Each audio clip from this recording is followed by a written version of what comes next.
Bonjour à tous et bienvenue dans cette nouvelle édition du Grand JT des Territoires. Voici tout de suite les titres de l'actualité.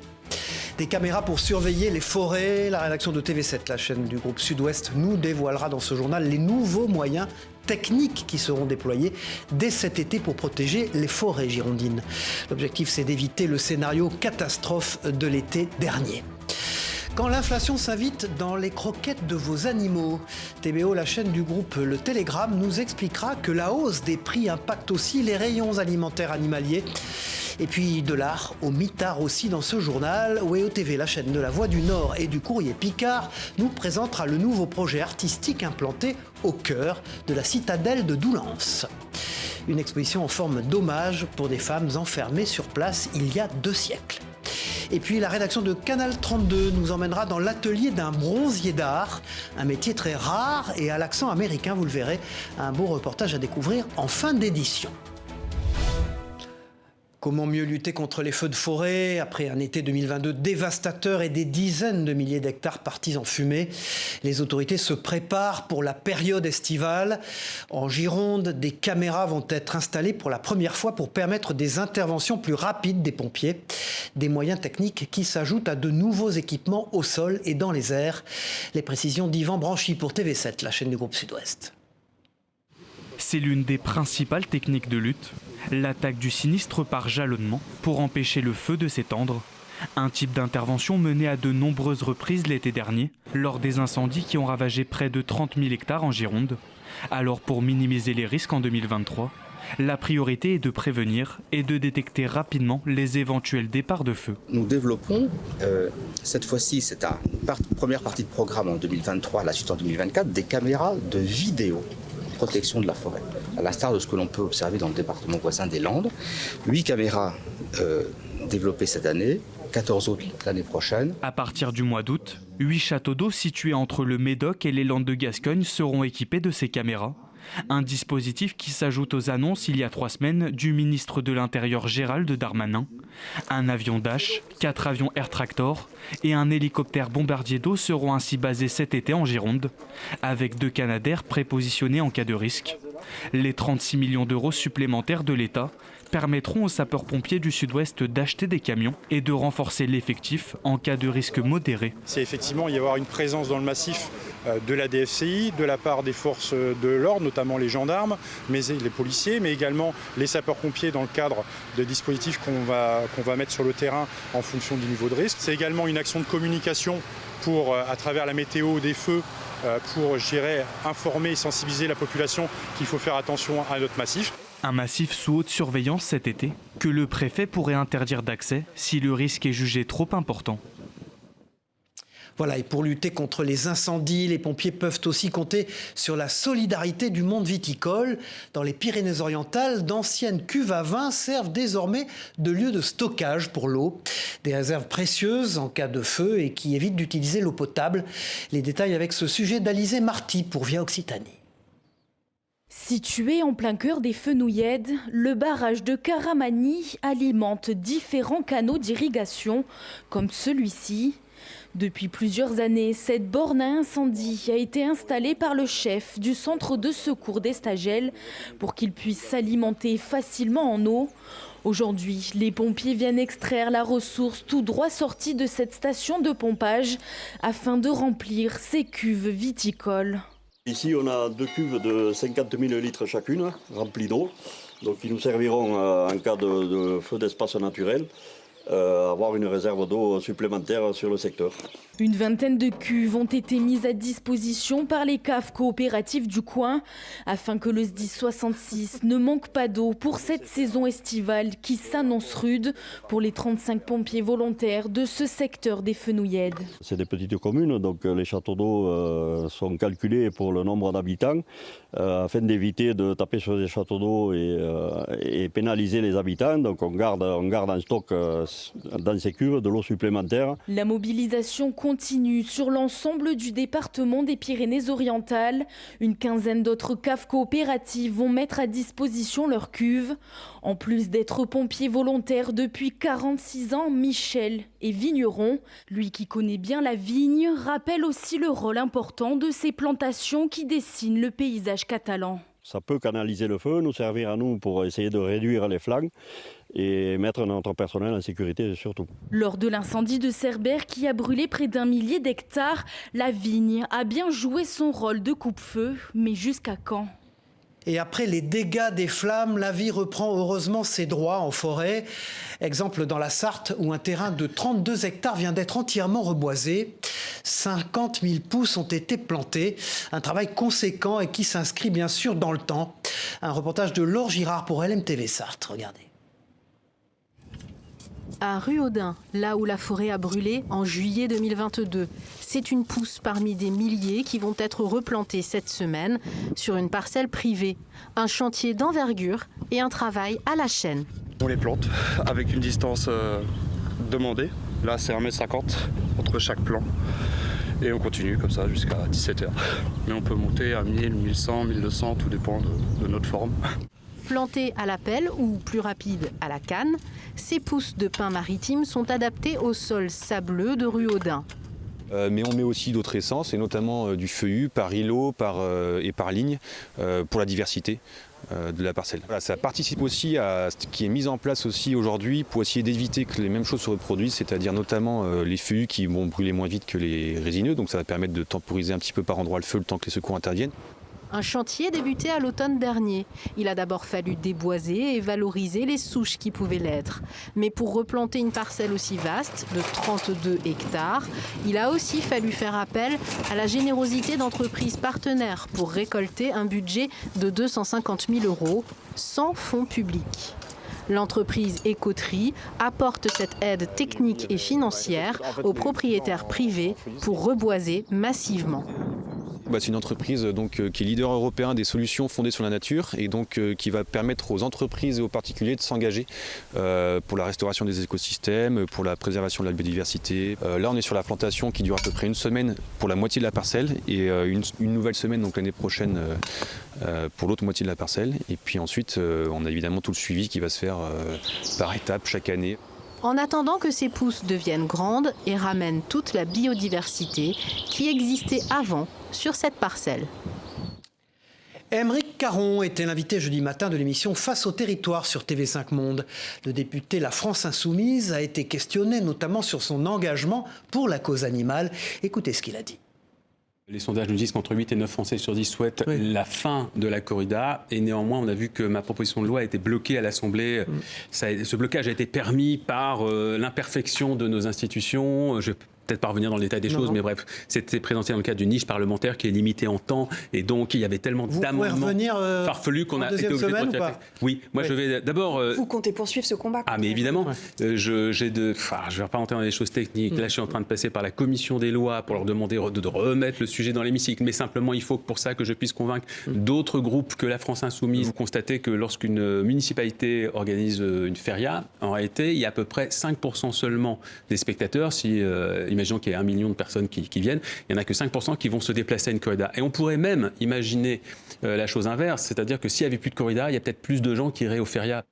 Face au territoire avec Aymeric Caron est à voir ou à revoir sur le site internet de TV5 Monde et sur celui des partenaires de l'émission Ouest France, Nice Matin, France Antilles, 20 minutes, La Montagne Centre France et le magazine Le Point. Allez, passons à un sujet qui doit forcément préoccuper Aymeric Caron, avec la problématique qu'auront sûrement remarqué les propriétaires d'animaux de compagnie, la hausse des coûts de l'alimentation animale, plus 20% en quelques mois. Conséquence, les propriétaires sont désormais plus attentifs à l'heure d'acheter des croquettes ou du pâté pour leurs compagnons à petites pattes. La preuve avec ce sujet d'Enora, le nôtre pour TVO, la chaîne du groupe Le Télégramme en Bretagne. Allez, gâteau! C'est l'heure de manger pour Gâteau, mais depuis quelques mois, sa propriétaire Marie-Catherine fait attention aux quantités. Le prix des croquettes a augmenté et elle a dû s'adapter. Alors pour leur santé, non, j'ai pas voulu. Effectivement, je préfère privilégier les croquettes de bonne qualité. Maintenant, j'essaie quand même un petit peu de les rationner. C'est vrai que le côté à volonté est un petit peu moins par rapport au prix. Depuis fin 2022, l'alimentation animale fait face à une hausse des prix d'environ 20%. Une augmentation qui impacte les propriétaires d'animaux, mais aussi les refuges animaliers. Marie-Catherine est la secrétaire de l'association Ticha 29, une association de sauvetage de chats qui ne vit que de dons. Et elle remarque un changement de comportement des donateurs. Au mois de décembre, on a fait une collecte pour pouvoir nourrir les chats que l'on avait en accueil et la collecte a été bien moins généreuse que ce qu'on avait l'habitude de recevoir. Dans les magasins d'alimentation animale, des solutions ont été mises en place pour tenter de pallier à l'inflation, mais les vendeurs notent tout de même un changement d'habitude des consommateurs. On voit un changement de consommation, donc en fait, soit nos clients restent fidèles à leur marque de croquettes et repousser des achats qui sont non essentiels, par exemple sur du jouet, sur des produits high-tech, soit ils vont privilégier des moments où il y a des promotions. Les Français dépensent en moyenne 59 € par mois pour nourrir leur animal de compagnie. Associé aux soins d'entretien, ce budget monte à 943 € par an, soit 125 € de plus qu'en 2020. Voilà, et dans ce contexte de hausse des prix, les chiffres de l'emploi, eux, demeurent positifs, moins de chômeurs et des offres qui peinent à trouver preneurs. À l'instar des métiers de la restauration, ceux des travaux publics sont également à la recherche de candidats pour répondre à la demande du marché. Exemple à Limoges, où le centre de formation et d'insertion au métier du BTP propose plusieurs voies professionnelles vers l'emploi. Images et propos recueillis par Alain Druot pour 7 à Limoges. On intervient spécifiquement sur 4 grandes familles de métiers qui sont les plus demandeurs d'emploi à l'heure actuelle. Le métier de canalisateur, le métier de maçon VRD, constructeur de route, le métier de conducteur d'engin de chantier et le métier de monteur de réseau électrique. Sinon, vous avez 11 métiers et 22 spécialités, donc le champ d'activité est très large. Sans transition, direction Aix-en-Provence dans ce journal où un square au nom du journal La Marseillaise vient d'être inauguré. À quelques pas seulement de l'endroit où est né le journal en 1943 grâce à l'action de militants communistes. Une inauguration pour se souvenir de la bravoure et du courage de ces résistants et l'occasion pour nous de souhaiter également un joyeux anniversaire à nos partenaires de La Marseillaise. Des images de Marie-Laure Thomas et de Léa Cornu. Tout à fait autre chose, leur nombre augmente chaque année à l'heure des départs en vacances. Les cambriolages peuvent être souvent évités grâce au respect de quelques règles élémentaires.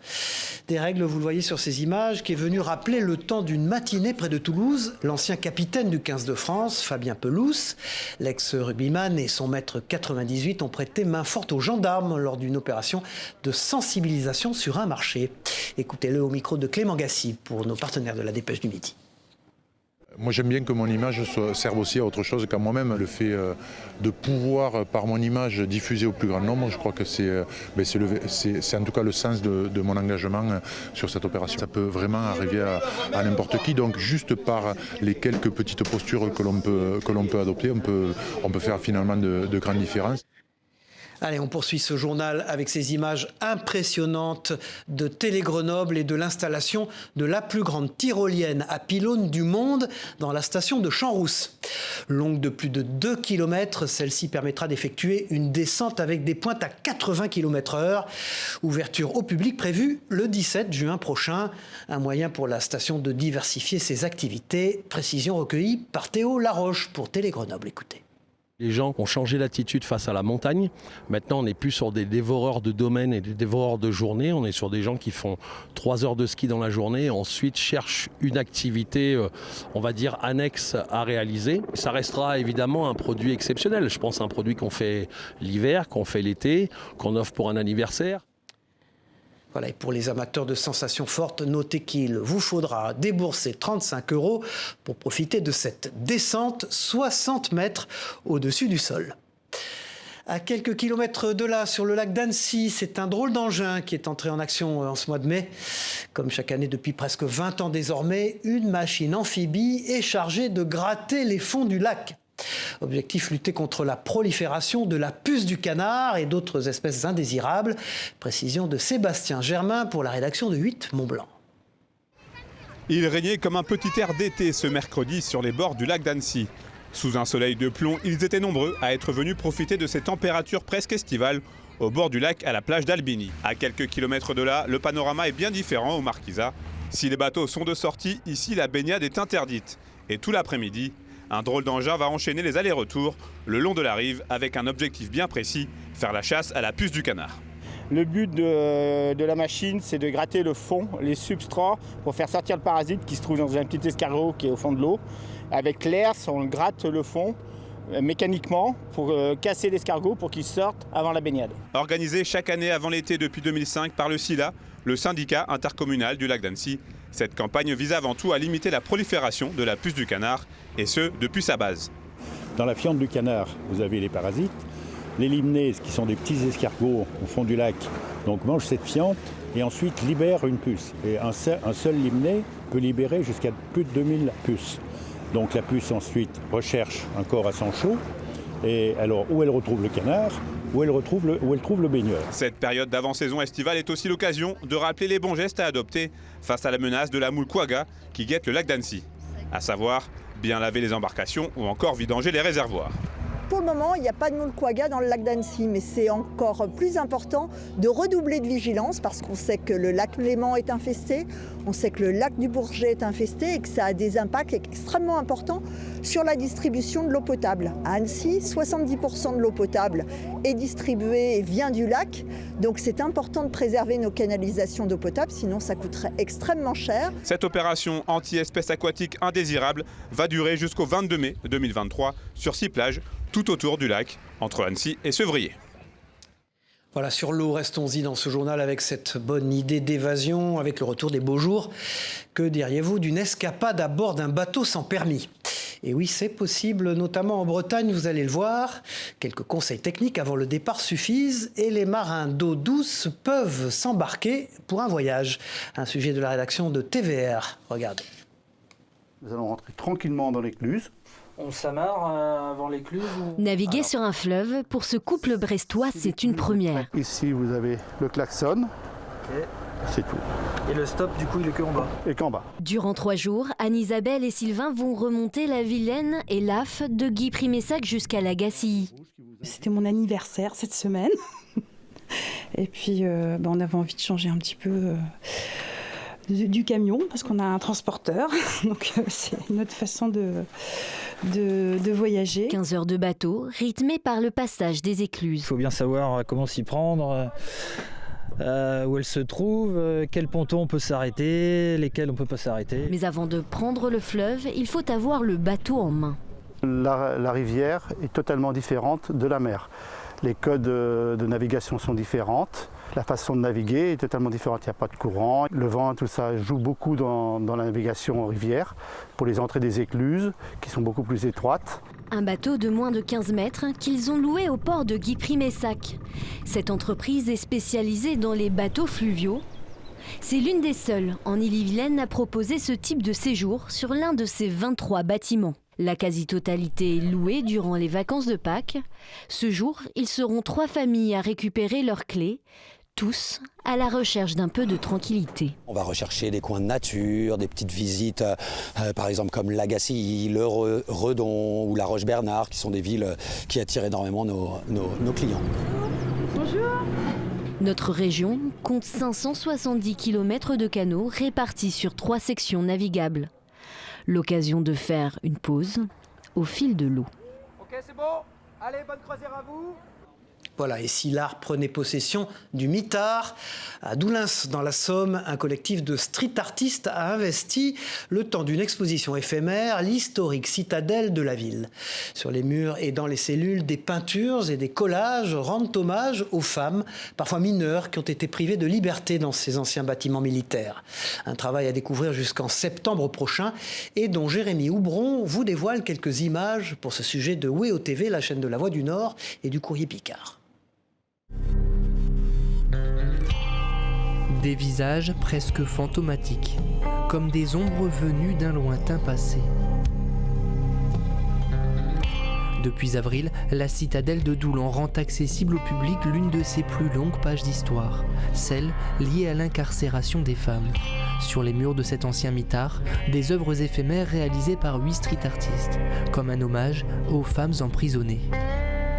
La thématique était de tout trouver, en fait, c'était de travailler sur la féminité et sur l'emprisonnement. Moi, j'avais vraiment cette envie que ces œuvres apparaissent comme des fantômes, un peu, comme si c'est des murs transpirés, en fait, ces œuvres qui laissaient sortir toutes ces années, en fait, de problématiques qui a pu se trouver dans ces pièces, quoi. Une inspiration artistique née d'un passé de souffrance. Quand à la fin du 19e siècle, la citadelle devient une école de préservation pour jeunes filles mineures, parfois mères ou enceintes. Les plus rétives se voyaient enfermées ici. On fait mention d'usage de camisoles, donc des jeunes filles étaient camisolées. Beaucoup de mentions de suicide également, donc on est vraiment dans quelque chose d'extrêmement violent. Si les archives manuscrites évoquent la souffrance de ces jeunes femmes, les cellules elles-mêmes portent encore les stigmates du passé.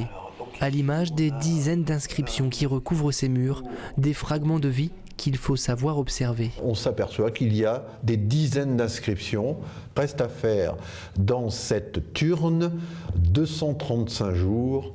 Vive la quille. Sous les peintures, collages et sculptures du collectif Curb, les vies de ces femmes prisonnières sont remises en lumière. L'exposition Transgression restera accessible aux visiteurs au moins jusqu'en septembre. Voilà de la culture encore en milieu carcéral avec cette fois-ci un concert et un atelier musical dont ont pu profiter une cinquantaine de détenus d'un centre pénitentiaire martiniquais.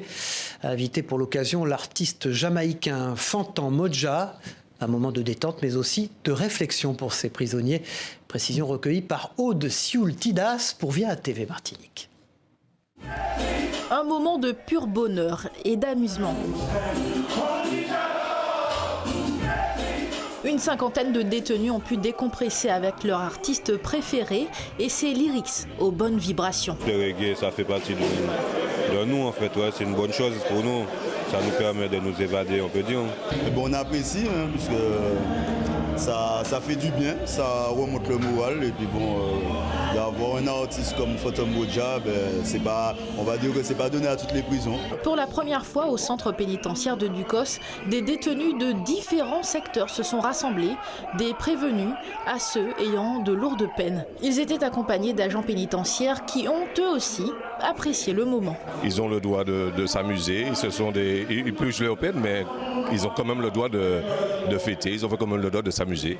Et c'est un moment intéressant pour eux. Ce rassemblement festif n'était que de courte durée et a débuté par un groupe de paroles pour motiver les détenus et lutter contre la récidive. Il faut savoir que ce n'est pas un concert, c'est un atelier qui fait partie d'un programme éducatif destiné à des détenus qui payent leurs dettes à la société, mais qui ont besoin aussi, comme tout à chacun, de prendre des temps de réflexion sur des questions peut-être qui se posent seuls au fond de leur cellule. L'artiste Fantan Modja a aussi encouragé les détenus afin de faire en sorte qu'ils aient une deuxième chance.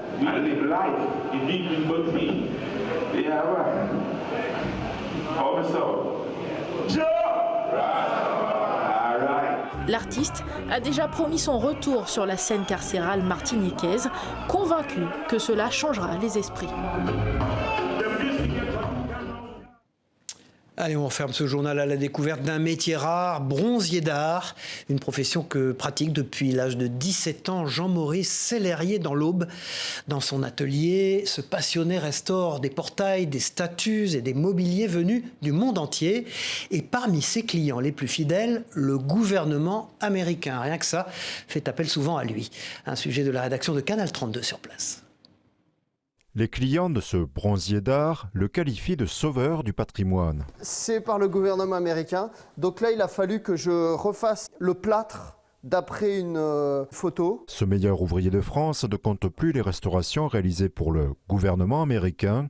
Dans son atelier de Vulaine, la dernière a nécessité 4 mois d'efforts. Alors sur le portail, j'ai refait tout le mécanisme qui permettait de l'ouvrir. Il y a tellement de manutention sur ce type de produit qui dépasse la tonne que chaque manipulation est très longue. Les patines sont en cours de finition. Hormis les aspects mécaniques, sa mission consiste parfois à recréer des pièces. On pourrait bien évidemment refaire le médaillon central à l'identique. Si 90% de ces commandes sont vouées à l'export, une exception auboise est en cours de restauration. Pour la ville de Troyes. Intitulée L'idylle ou la pêche, cette sculpture orne la place Foch à Troyes.